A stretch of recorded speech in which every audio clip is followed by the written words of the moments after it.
주말 앞두고 다우는 다시 만선이 붕괴됐습니다. 이 연준이 예상보다 빨리 금리를 올릴 것이란 소식에 달러 가치 상승으로 인한 유가 하락으로 에너지와 원자재 업종이 약세를 보였기 때문입니다. 한편 유럽 증시는 통신업체 실적 우려와 영국의 3분기 GDP 성장률 등 경제 지표 악화로 혼조세를 보였습니다. 영국만 소폭 올랐을 뿐 독일과 프랑스는 약보합에 마쳤습니다. 국제유가는 주가 하락과 달러 반등 영향으로 이틀째 하락했습니다. 12월 인도분 WTI는 전날보다 0.9% 떨어진 배럴당 80달러 50센트에 마쳤습니다. 버락 오바마 미 대통령이 신종플루 확산과 관련해 국가 비상사태를 선포했지만 백신 부족으로 미국 사회 불안이 가중되고 있습니다. 미 당국은 미국 내 사망자 수가 전 세계 사망자의 5분의 1인 1,000명을 넘는다고 밝혔습니다. 안녕하십니까. 이슈의 마켓의 최리나입니다. 주요 기업들의 실적에 따라서 미 증시가 연일 등락을 거듭하고 있는데요. 주말 앞두고 다우지수가 다시금 만선을 이탈하면서 끝이 났습니다. 1% 가까이 100포인트 이상 빠져 9,972를 기록했는데요. 그러나 전날 장 마감 후에 실적을 공개했던 마이크로소프트와 개장 전에 또한 실적을 발표했던 아마존닷컴의 실적이 그런대로 괜찮아 나스닥은 소폭 밀리는 데 그쳤습니다. 나스닥은 0.5%만 빠져서 2,154를 기록했는데요. 자세한 글로벌 증시 전문가 연결해서 자세히 들어보죠. 글로벌경제연구소 나문호 소장입니다. 안녕하세요. 네, 안녕하십니까. 네, 다우존스 지수가 다시금 만선 아래로 떨어졌군요. 네, 그렇습니다. 지난 금요일 뉴욕 증시는 약세로 마감이 됐습니다. 마이크로소프트라든지 아니면 아마존닷컴 기술주 대표주들이 어닝 서프라이즈를 발표했지만 철도주 벌링턴이라든지 그 달러와 반등으로 인해서 에너지 상품주들이 하락했습니다.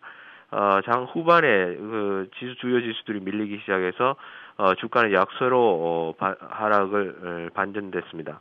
그 찰스 프로스 필라델피아 연방은행 총재도 조기 금리 인상 가능성 언급함에 따라서 미국채가 하락하고 달러가 반등해서 에너지 상품주들이 하락했습니다.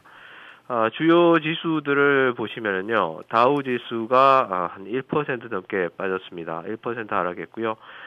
나스닥 지수는 그 말씀드린 것 같이 좀 덜 떨어졌습니다. 기술주 대표들이 우량한 실적을 발표했기 때문에 0.5% 떨어졌고, S&P 500 지수는 1.22% 대형주 중심의 S&P 500 지수가 가장 많이 떨어진 것 같습니다.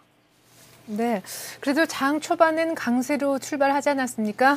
개장 전에 또 실적을 공개했던 마이크로소프트라든가 전날 장 마감 후에 발표했던 아마존닷컴의 실적이 괜찮았던 것으로 분석이 되고 있잖아요. 네, 그렇습니다. 그 요즘 기술주들은 그 미국이라든지 한국도 상관없이 기술주들이 실적이 좋습니다. 3분기 실적을 마이크로소프트가 지난 3분기 실적을 발표했는데요. 그 순이익이 35억 7천만 달러로 주당 40센트가 나왔습니다. 예상치는 30센트 중반이었는데 예상치를 크게 상회하는 실적을 발표했고요. 인터넷에서 그 인터넷 온라인 거래 대표주인 아마존닷컴도 3분기 순이익과 매출이 전분기 69%와 28% 급증했습니다. 아마존닷컴은 그 인터넷 기술주 대표주이기 때문에 기술주들의 그 실적을 대변한다고 볼 수 있겠는데요. 시장 전망치도 역시 크게 웃돌았습니다. 아마존 주가는 26%나 폭등을 했고요. 이것 말고도 아메리칸 익스프레스가 그 신용카드 대표주이기도 한데요. 3분기 순이익이 예상치를 상회하면서 약세로 마감이 됐습니다. 네, 이 같은 마이크로소프트 그리고 아마존닷컴의 어닝 서프라이즈가 그러나 예상치 못한 또 다른 재료 때문에 발목을 잡혔다고 하는데 철도 관련 주가가 약세를 보였다고요? 네, 그렇습니다. 요즘은 그 철도 관련주들이 그 인기인데요. 한국에서도 뭐 철도 관련주들이 테마주로 부각되기도 하고 하는데 미국에서 이제 철도 관련주들이 미국의 대표적인 투자자들이 이제 투자한다고 해서 좀 부각되기도 합니다. 워런 버핏이라든지 이런 분들이 이제 철도주에 투자를 하고 있는데 철도주 벌링턴이 급락을 했습니다. 미국의 2위 철도 업체인데요. 벌링턴 노턴 산타페가 그 실적 악재로 인해서 운송 업종들이 모조리 급락하는 그런 모습이었습니다. 4분기 전망치가 실망스럽게 나왔고요. 그 다음에 이제 RBC 캐피탈 같은 경우에는 이제 그 철도 업체 그 벌링턴 노턴 산타페에 대해서 목표 주가까지 강등하는 바람에 운송 관련된 업종들이 이제 모두 하락하는 그런 모습이었고, 이렇게 이제 그 운송업체 대표주가 하락하면서 다우존스 운송지수도 3.5% 급락했는데요.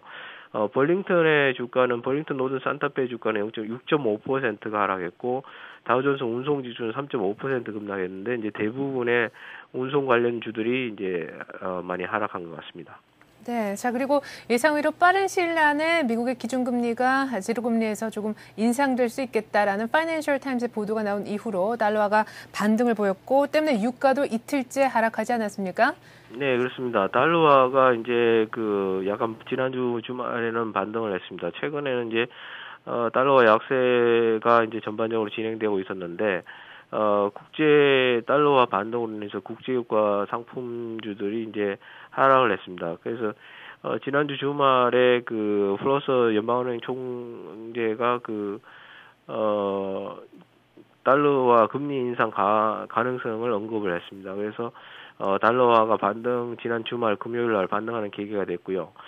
따라서 여기에다가 이제 국제유가 상품 가격이 하락을 했습니다. 그동안 이제 상품 가격, 금이라든지 이제 에너지 관련주들의 이제 매수세가 많이 몰렸는데, 달러화가 이제 반등함에 따라서 이러한 또 상품주라든지 에너지 관련주들이 전반적으로 약세를 보였습니다. 다우존스라든지 아니면 S&P 500 지수에 이런 에너지 관련주들이 종목들이 많기 때문에 이런 상품주들의 하락은 이제 지수의 하락을 유인하게 됩니다. 그래서 서부 텍사스 원유 12월 인도분 가격은 그 0.8% 하락해서 80.50달러로 마감이 됐고, 대표주인 엑스모빌이라든지 쉐브론이라든지 이런 종목들이 동반 하락을 했습니다.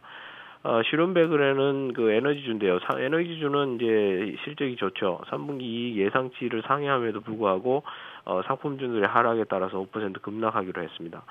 이 밖에도 이제 요즘 그 에너지 관련주라고 하면은 이제 태양전지라든지 이 태양광 에너지 관련주들이 이제 부각이 될 수 있는데, 선파워 같은 경우에는 실적 악재로 인해서 15% 실적 악재가 15% 급락했습니다. 그래서 3분기 순이익이 전년비 48% 감소했고요. 연방 전망치도 하향 조정을 받았습니다.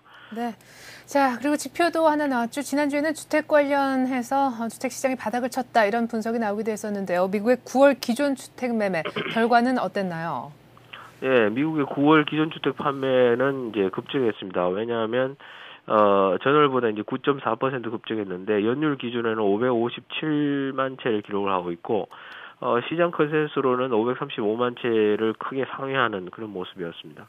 특히 최근 2년 내 가장 많은 그 규모로 거래가 됐고, 왜냐하면 이제 지금 그 생애 첫 주택 구입자에 대한 그 $8,000 세금 공제가 4달 말에 종료가 됩니다. 그래서 4달 말에 종료가 되기 때문에 이제 우선적으로 그 주택을 처음으로 구입하는 사람들은 이 $8,000의 세금 공제를 받기 위해서 주택을 많이 매입한 것 같습니다. 그래서 이번 주에 나오는 주택 관련 지표들도 나쁘지 않은 것으로 예상이 되고 있습니다. 네. 자, 이제 말씀하신 것처럼 4달에 생애 첫 주택 구입자에 대한 세제 지원이 종료가 되기 때문에 어떻게 보면은 주택 관련 지표들이 9월까지는 급하게 좋아지는 모습으로 나오지 않을까 싶은데, 간밤에는 9월에 기존 주택 매매가 나왔지만 또 이번 주에는 9월 신규 주택 매매 결과가 집계가 되지 않습니까? 이번 주 지표 관련해서 일정도 한번 챙겨보죠. 네, 이번 주에는 이제 지표도 많고 실적 발표도 많습니다. 우선 그 지표를 말씀드리면은 이제 8월에 캐시 실러 주택 가격 지수가 발표가 되고, 10월에 소비자 신뢰 지수 컨퍼런스 보드에서 발표되는 것이고요. 그다음에 수요일에는 이제 내구재 주문 신규 주택 판매가 발표가 됩니다. 목요일에는 지금 목요일이 중요한데요. 3분기 국내 총생산이 중요하게 보이고, 앞서 말한 이제 소비자 신뢰 지수라든지 주택 관련 이 소비 관계는 나쁘지 않을 것으로 예상이 되고 있습니다. 그리고 주택 관계도 지금 최근에 그 주택을 많이 구입했기 때문에 주택 관련 지표는 나쁘지 않을 것으로 예상이 되고 있습니다. 제일 이번 주에 가장 이제 관심을 모으고 있는 것은 GDP인데요. 3분기 GDP가 국내 총생산이 발표가 되고, 목요일 역시 그 주간 신규 실업 수당 신청 건수가 발표가 됩니다. 이 두 가지 지표가 실업 지표하고 국내 총생산 지표가 아주 중요한 그 변곡점이 될 것 같고, 금요일에는 이제 9월의 개인소득, 소비지출, 그다음에 금요일 중요한 것은 이제 시카고 제조업 지수도 역시 발표가 됩니다. 나쁘지 않을 것으로 예상이 되고 있고, 미시간대 10월 소비자 신뢰 지수는 금요일 날. 그다음에 3분기 이제 노동부 비용 지수가 발표가 됩니다. 그래서 전반적으로 이 지표들이 나쁘지 않게 예상이 되고 있습니다. 근데 이제 다만 3분기 국내 총생산도 양호하게 발표될 것으로 나타나고 있는데, 다만 이제 앞을 내다보아야 되는 그런 그 부담이 있습니다. 그러니까 이제 3분기까지는 좋았는데 4분기를 바라보는 그런 것들이 이제 좀 나타날 수 있습니다. 네, 미국의 3분기 GDP가 말씀하신 것처럼 이제 목요일 밤에 발표가 될 텐데요. 이것이 또 간밤에 조금 반등하긴 했습니다만 추락하고 있는 달러 가치를 얼마나 끌어올릴 수 있을지도 체크를 한번 해보시면 좋을 것 같다는 생각이 듭니다.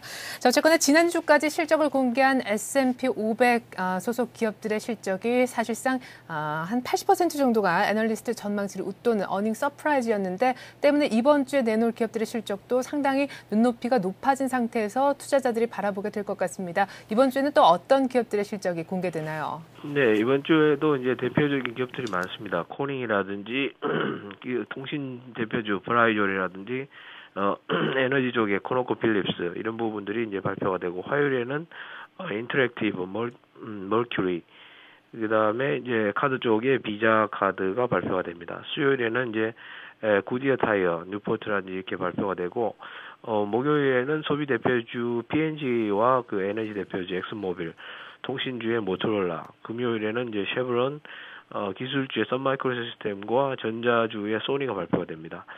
이번 주에는 이렇게 이제 많은 기업들이 발표가 되는데, 이 중에 이제 기술주들은 예상치를 넘을 수 있을 것 같고, 소비주들도 역시 마찬가지입니다. 그리고 이제 뭐 비자라든지 에너지 쪽도 나쁘지 않을 것으로, 전반적으로 이제 이번 주에 발표된 실적들이 지난주까지 발표된 실적에 못지않게 나쁘지 않을 것으로 예상이 되고 있습니다. 네, 뉴욕 증시가 3주 만에 약세로 돌아서긴 했지만 지금 월간 단위로는 아직까지 상승세입니다. 8개월간 랠리를 계속해서 이어가기 위해선 말씀하셨던 기업들의 실적, 또 경제 지표가 잘 보조를 맞춰야 되겠죠. 자, 이렇게 해서 오늘 글로벌 증시는요, 글로벌경제연구소 나문호 소장과 함께 알아봤습니다. 말씀 잘 들었습니다. 네, 감사합니다.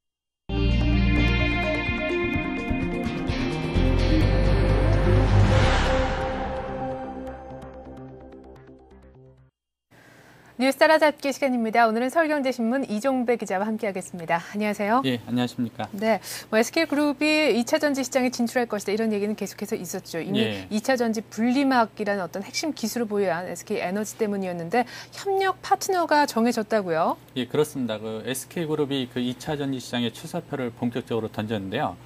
협력 파트너는 독일 다임러 그룹입니다. SK에너지는 독일 다임러 그룹의 하이브리드 자동차용 배터리를 공급해서요. 자동차용 중대형 2차 전지 사업에 본격적으로 뛰어들었는데요. SK그룹은 사실 2차 전지 시장에 진출하기 위해서 오래전부터 준비해왔거든요.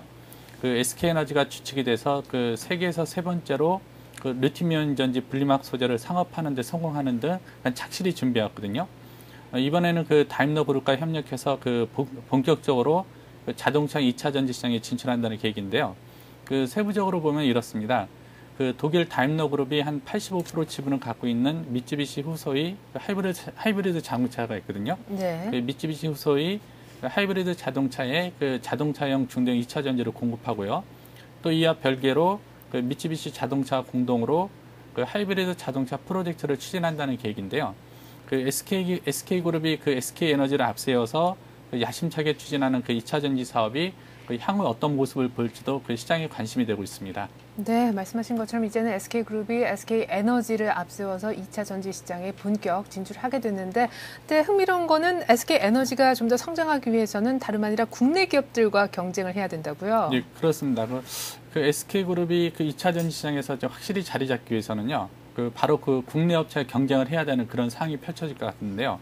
그 이유는 불과 10년 전만 해도 그 2차 전지 시장 하면은 일본 업체가 1위를 차지했거든요. 네. 하지만 최근에는 그 한국 업체가 부상하면서 우리나라 업체가 일본의 아성을 좀 깨고 있는데요. 그 2차 전지 시장 조사 기관인 그 일본의 IIT가 조사한 자료가 있습니다. 일본의 그 IIT 조사 자료에 의하면요, 그 올 2분기 기준으로 그 2차 전지 시장에서 그 한국 업체가 글로벌 톱을 향해 나가면서 그 일본 업체를 위협하고 있습니다. 네. 올 그 2분기 기준으로요, 그 1위는 그 일본의 산요로 그 점유율이 19.6%를 기록하고 있고요.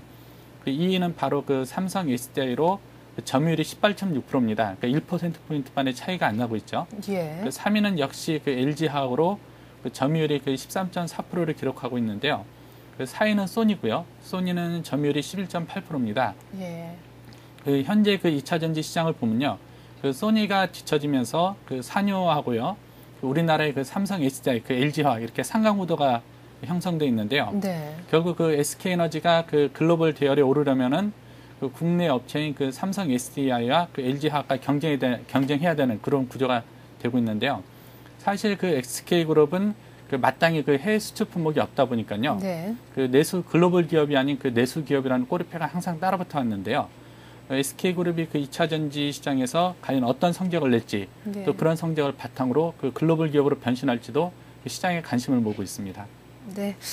자, 그리고 현 정부가 서민정책 일환으로 카드 수수료 인하, 이동통신 요금 인하 이 두 가지를 크게 추진하고 있는데, 카드 수수료 인하를 놓고는 지금 업계와 정부 간의 여러 가지 설전이 계속해서 이어지고 있습니다. 그런데 이 카드 수수료 인하가 자칫 눈 가리고 아웅식으로 끝날 가능성이 있다고요? 예, 그렇습니다. 그 지적하신 대로 그 카드 수수료 인하는 그 MB 정부의 핵심 정책 중 하나인데요.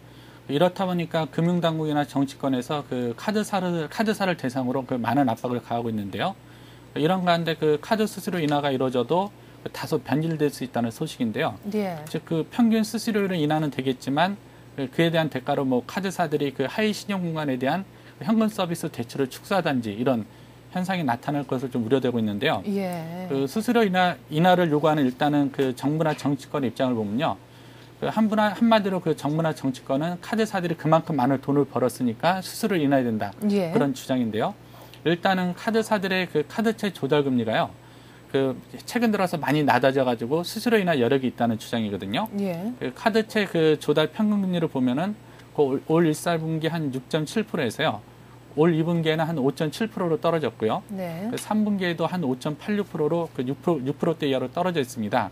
이렇다 보니까 그 예전보다 그 카드사들이 그 수수료 인하할 수 있는 여력이 있다는 주장이고요. 네. 그 덧붙여서 그 정부나 정치권은 카드사들이 그 많은 돈을 벌었다는 것을 내세우고 있는데요.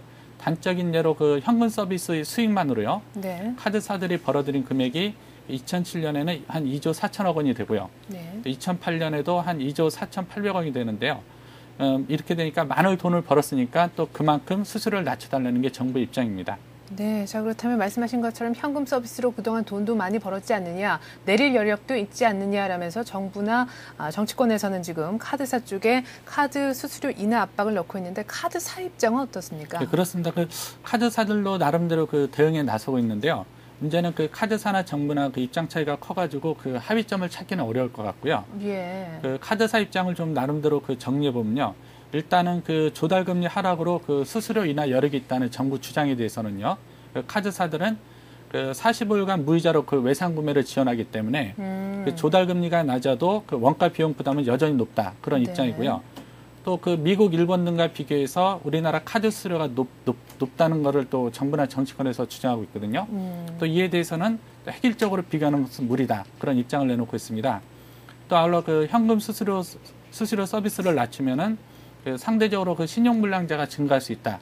이런 위험이 있기 때문에 그 수수료는 좀 어렵다는 입장을 내놓고 있는데요. 예. 워낙 그 입장차가 크다 보니까 그 아까 위에서 말씀대로 그 수수료 인하가 이루어져도 그 형식적으로 이루어질 가능성이 크고요. 네. 그 수수료 인하 혜택을 고루 누리는 게 아니라 그 일부 계층만 누리는 그런 방향으로 그 들어갈 가능성이 높은 것 같습니다. 네, 자 계속해서 이번엔 부동산 소식 한번 보겠습니다. 지금 국토해양부가요, 보금자리 주택의 청약제도 개선을 추진 중이라고 하는데 이렇게 된다면 앞으로 공급받기가 더 어려워질 수 있다는 소식이 들어와 있습니다. 네, 그렇습니다. 그 국토해양부는 이제 보금자리 주택에 대한 그 주택 공급제도 개선 방안을 마련하고요. 연내 이제 관련 규정을 개정해서 그 내년부터 시행한다 이렇게 밝혔거든요. 예. 그 보금자리 주택에 대해서 최근 신청을 받지 않았습니까?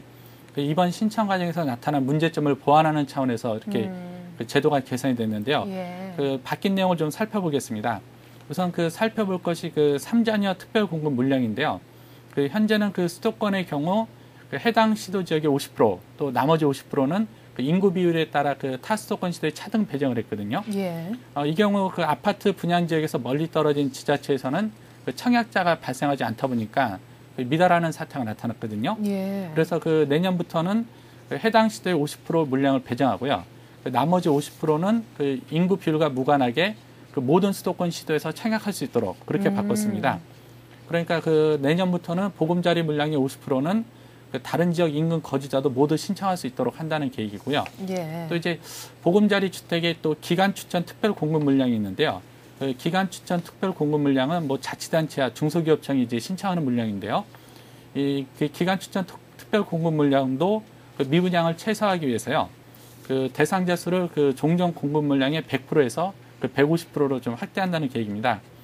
또 그 기간 추천자가 그 분양 대금을 납입할 능력이 있는지 또 그걸 살펴보기 위해서 그 자금 조달 계획서를 첨부하거나 받도록 한다는 계획인데요. 네. 그 끝으로 이제 그 청약 통장 불법 거래에 대한 벌칙도 좀 강화한다는 계획인데요. 국토부는 그 통장을 불법으로 거래한 경우 그 해당 통장을 무효하고요. 거래 당사자 및 알선자에 대해서 그 10년간 그 청약 통장 가입 및 그 청약을 제한하는 방안을 검토하고 있습니다. 네, 뭐 청약 저축 얘기가 나와서 말인데요. 이 보금자리 주택의 등장으로 인해서인지 몰라도 청약 저축 통장이 인기를 끌고 오히려 부금이라든가 예금 쪽은 인기를 못 끌고 있는데 이 전만 하더라도 사실 청약 저축의 어떤 무용론까지 대두가 되지 않았습니까? 그렇습니다. 그 사실 그 청약 저축의 경우는 그 정부 등에서 공급하는 주택, 그 국민주택이나 그 임대주택 이렇게 예. 신청하는 통장인데요. 과거에는 물량이 없다 보니까 이제 무용론까지 등장을 했거든요. 하지만 최근에 이제 그 정부 주도로 그 주택 공급 물량이 늘면서 그 청약 저축 통장이 다시 인기를 끌고 있는데요. 하지만 지금 이제 청약 저축 통장에 가입해도 그 당첨권 안에 들려면은 상당한 좀 많은 기간이 필요하지 않습니까? 예. 최소 뭐 10년 이상이 필요하기 때문에 현재 나타난 상황을 보면요. 그 기존 그 청약 저축 통장에 대한 인기가 상승하면서요. 그 장기간 그 청약 저축 가입자에게 더욱 많은 아파트 분양 혜택이 돌아가고 있는 게 현실입니다. 네, 자 끝으로 한 가지 소식만 더 보겠습니다. 한중일 3국 간 FTA에 관한 논의가 본격화되고 있다는 소식인데요. 내년 상반기 중에는 산관학 공동 연구가 개최된다죠? 예, 그렇습니다. 그 한국과 중국, 일본이요. 그 자유무역 협정 체결을 위한 그 상관학, 그러니까 정부 업계, 그 학계 이렇게 공동 연구를 하기로 합의했는데요. 김정은 그 통상교섭본부장하고 그 중국과 일본 그 통상교섭본부장들은요. 그 제6차 그 한중일 장관회의를 열고 이같이 합의했다고 외교통상부가 밝혔는데요. 네. 통상 그 상관학 그 공동 연구는 그 정부가 FTA 협상을 시작하기 전에 그 받는 절차로요. 그 국별에 따른 그 이해 득실이 있지 않습니까? 네. 이해 득실을 좀 살펴보는 자리입니다. 네. 그래서 이 때문에 그 정부 간의 그 협상이 본격화하는 첫 단계로 인식이 되고 있는데요. 사실 그 삼국 간 FTA 협상이 그 외견상 발걸음이 좀 빨라지고 있거든요. 네. 그렇지만 여전히 그 FTA 체결에 대한 이해관계가 첨예하게 엇갈리는 만큼요. 실제 그 협상 개시까지는 그 상당한 진통이 좀 예상되고 있습니다. 네, 잘 들었습니다. 이렇게 해서 오늘 아침 뉴스 따라잡기 시간은요. 서울경제신문 이종배 기자와 함께했습니다. 말씀 고맙습니다. 네, 감사합니다.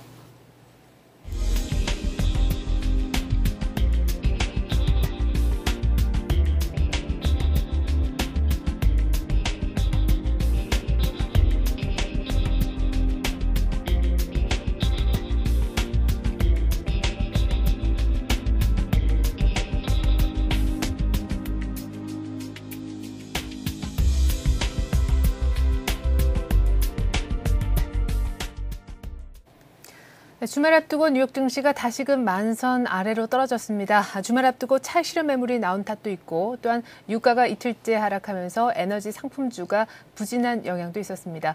월가 예상대로 어닝 시즌을 맞고 있지만 다우지수 만선 안착은 쉽지 않아 보이는데요. 자세한 우리장 소식 1시간 뒤 출발 센증실을 통해 해드리겠습니다. 고맙습니다.